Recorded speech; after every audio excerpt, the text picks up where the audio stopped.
जनवरी सन 1999 यह Indian history में एक बड़ा ही डार्क दिन था जब कुछ धार्मिक कट्टरपंथियों ने ऑस्ट्रेलियन मिशनरी ग्राहम स्टेन्स और उनके दोनों बच्चों को जिंदा जलाकर मार दिया था।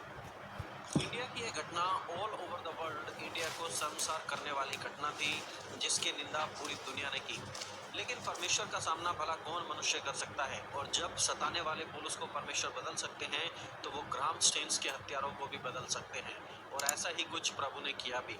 ग्राहम स्टेन्स की हत्या में इन्वॉल्व चेंगू हंस नाम का एक व्यक्ति पूरे तरीके से बदलकर मसीह यीशु के विश्वास में आ गया है और प्रभु यीशु पर पूर्ण रूप से विश्वास कर लिया है।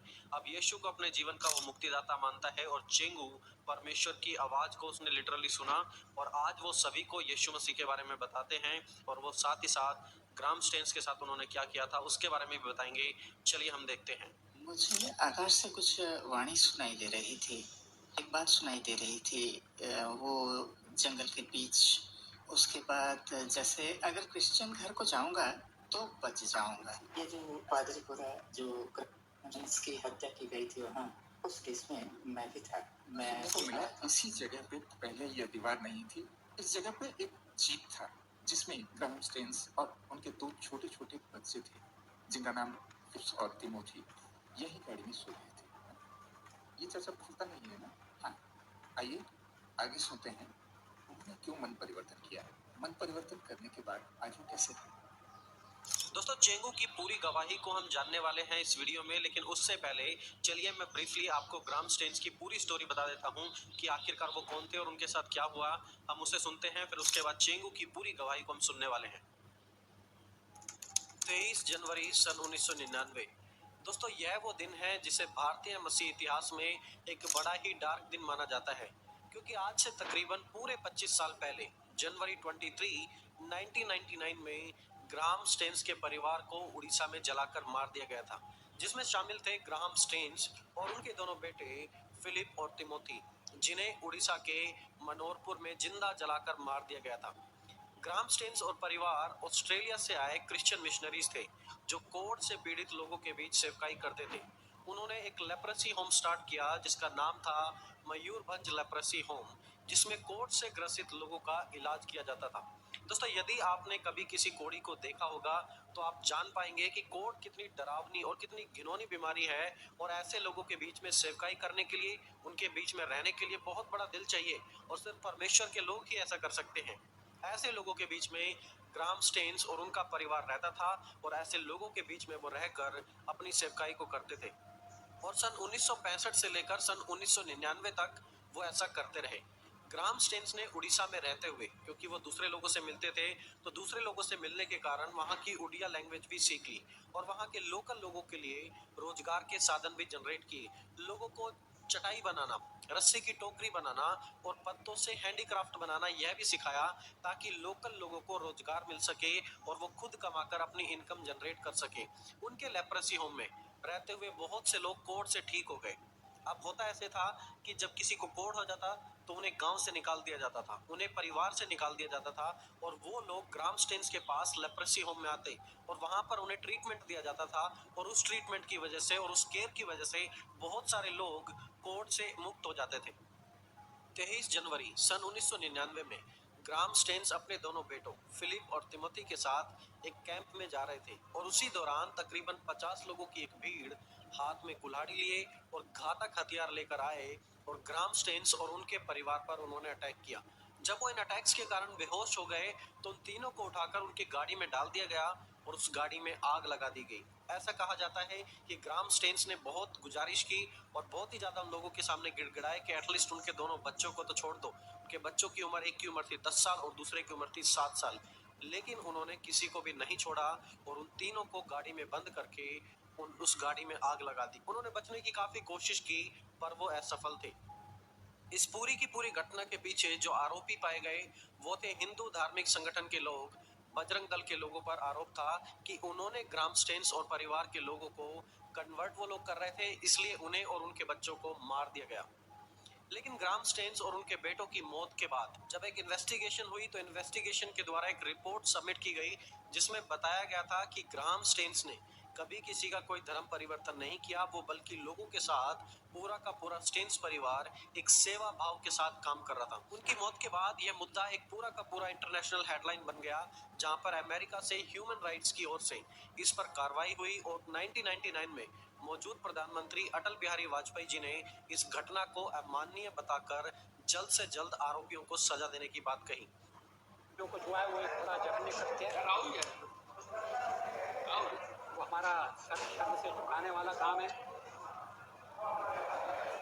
सारे तथ्य सामने आना चाहिए। जो लोग गिरफ्तार नहीं हुए उन्हें गिरफ्तार किया जाना। के.आर. नारायण, जो उस समय राष्ट्रपति थे, उन्होंने भी इस घटना को कंडम किया और उन्होंने कहा कि यह हमारे देश की शांति के लिए बिल्कुल भी अच्छा नहीं है और दोषियों को सजा देने के लिए जोर दिया गया। और इस पूरी की पूरी घटना का मुख्य आरोपी पाया गया दारा सिंह को, जिसे उम्र कैद की सजा दी गई। और जब ग्राहम स्टेन्स की वाइफ से पूछा गया कि आप बताइए इन आरोपियों के साथ क्या करना चाहिए जिन्होंने आपके पति और आपके दोनों बच्चों को जिंदा जला दिया, तो दोस्तों जानते हैं उनका क्या जवाब था। उन्होंने कहा, मेरी परमेश्वर से यही प्रार्थना है कि ये लोग भी परमेश्वर के प्यार और परमेश्वर की दया से बदल जाएं। उन्होंने कोई भी सजा की मांग नहीं की। What a bold statement of faith.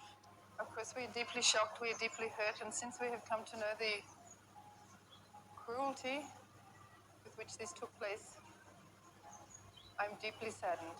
And still, my prayer and desire is that these people who took my husband's life will be touched by that same love so that they will never do this to any other person. Staines की wife ने prove कर दिया कि नफरत से बड़ा है प्यार, जो सिर्फ और सिर्फ प्रभु यीशु मसीह ने सिखाया है। ग्राहम स्टेन्स और बच्चों की मौत के बाद भी उनकी पत्नी अगले 5 साल उड़ीसा में रही और फिर सन 2004 में वापस अपने देश ऑस्ट्रेलिया चली गई। अगले 5 सालों में उन्होंने उड़ीसा में रहकर सेवकाई की और बाकी लोगों को भी प्रभु यीशु मसीह के प्रेम के बारे में बताया और लगातार वहां पर सेवकाई करते रहे। और उनके जीवन के द्वारा बहुत से लोग प्रभावित हुए और उनके जीवन के द्वारा प्रभु यीशु मसीह को देख पाए। सन 2005 में ग्राहम स्टेन्स की वाइफ को इंडियन गवर्नमेंट के द्वारा उनके भले कामों के लिए पद्मश्री अवार्ड दिया गया था और सन 2016 में mother Teresa international award for social justice से भी उन्हें सम्मानित किया गया। आज भी उड़ीसा के इन स्थानों पर परमेश्वर का कार्य जारी है। आज भी परमेश्वर का कार्य वहां पर बना हुआ है। जो स्टार्ट किया गया था, परमेश्वर उसकी देखभाल आज भी कर रहे हैं और वो कार्य आज भी बढ़ रहा है। ग्राहम स्टेन्स की वाइफ ने सभी हत्यारों को माफ किया और परमेश्वर से उनके बदलाव के लिए प्रार्थना की। और उन्हीं बदलाव की प्रार्थना का जवाब आज हमारे सामने है चेंगू हंसदा, जिनका जीवन परमेश्वर ने आज पूर्ण रूप से बदल दिया है। चेंगू भी स्टेन्स की हत्या में इन्वॉल्व थे, लेकिन आप जानते हैं उसके बाद चेंगू के साथ क्या हुआ है। कुछ दिन बाद मेरे पिताजी चल बसे। फिर पिताजी के चले जाने के बाद 2 बच्चे हुए। उसके बाद मेरी बीवी भी चल बसी। मेरी बहन तो पहले ही चल बसी थी। उसके बाद आपको कितना साल हुआ था जब आपकी बहन चल बसी? मेरे जेल से निकलने के बाद मतलब उसके 2-3 साल बाद मेरी बहन की मौत हो गई। पहले ही जब मैं जेल में था तब एक बहन की मौत हो गई थी। निकलने के बाद और 2 की मौत हो गई। उसके बाद ऐसे बच्चे कितने बड़े हो गए थे? लड़के हैं या लड़की? 2 लड़के। कितने साल के हुए थे? 2 लड़के छोटे, एक होगा 4 साल का और एक तो छोटा ही है। फिर 1 साल के बाद क्या हुआ था उन्हें? मेरी बीवी को जुकाम रहता था। फिर खाने के बाद उसे ठंड लगने लगी। फिर हमारे संथाल समाज में तो थोड़ी झाड़ फूक पूजा पाठ करने की विधि है, इसलिए इस तरह पूजा पाठ करते थे। उससे भी कुछ फायदा नहीं हुआ। फिर डायरिया हुआ। सुबह होते होते तो मौत हो गई। मतलब 2 बार दस्त हुए और फिर सुबह तो जिंदा थी। सुबह पूजा करने के बाद मेडिकल ले जाने वाले थे और उसकी मौत हो गई। फिर बच्चों को कैसे बड़ा किया? Try this 10-minute ChatGPT routine every morning. Watch your workflow transform. It's 2025. AI can build a pro-level website within a couple of minutes. Meanwhile, you're still asking it how to write emails? Seriously?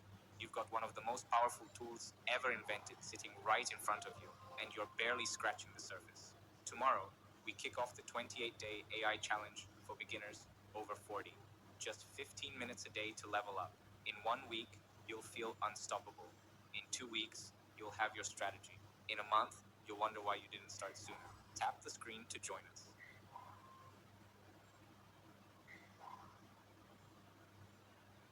कैसे बड़ा किया? फिर बच्चों को, छोटे को तो दूध खरीद कर पिलाता था। उसके बाद फिर जब दूसरी बीवी लाया, उसके बाद भी वैसे ही हो गया, उसको भी वैसे हुआ। प्रेगनेंसी के समय उसे बहुत दर्द हुआ, उसको मेडिकल ले गए थे यहाँ ठाकुरमुंडा में भी कुछ नहीं हो पाया। एक दिन रहे, ले गए, उसको खांसी पड़ा, वहाँ रेफर किए थे, वहाँ भी बच्चा नहीं हो रहा था। उसके बाद ये लोग ऑपरेशन करके निकाले थे। फिर उसके बाद एक दीदी ने कहा कि नॉर्मल में ही हो जाएगा, और नॉर्मल में ही हो गया। उसके बाद वो बच्चा भी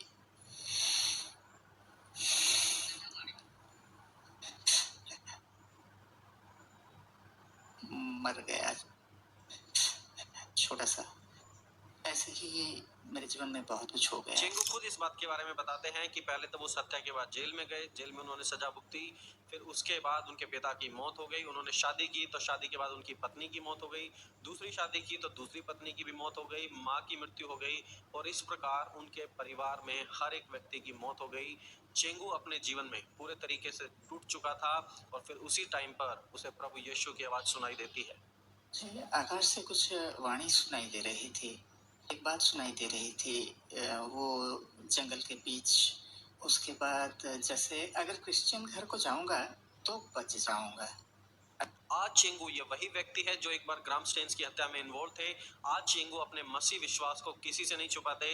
वह खुलकर कहते हैं कि उन्होंने यीशु मसीह में आकर अपना धर्म नहीं बदला, बल्कि अपना मन बदला है, और अब वो एक सुख का जीवन जीना चाहते हैं परमेश्वर के साथ। साल के बच्चे थे तब आपके दिमाग में था कि ये लोग हमारा धर्म परिवर्तन कर रहे हैं, पर अब आप इसी धर्म में हैं। हाँ, बोलते वक्त हम सब यही कहते हैं कि जिसस, अल्लाह, भगवान सब एक है।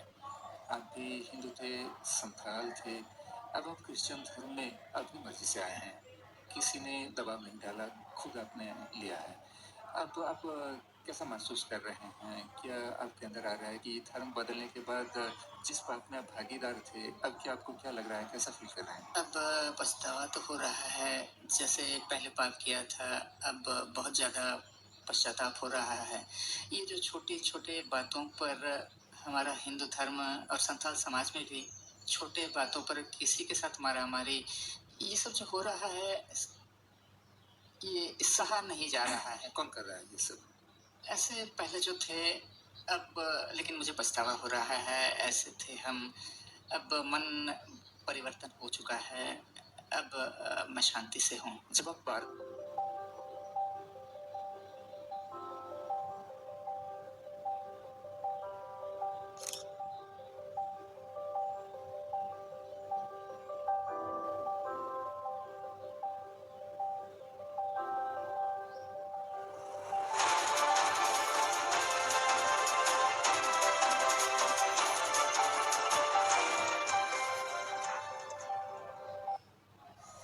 Your email is your first online impression. Make it count. With GoDaddy Email, get a professional address that matches your domain. It builds trust, boosts credibility, and helps grow your brand. Start strong with GoDaddy.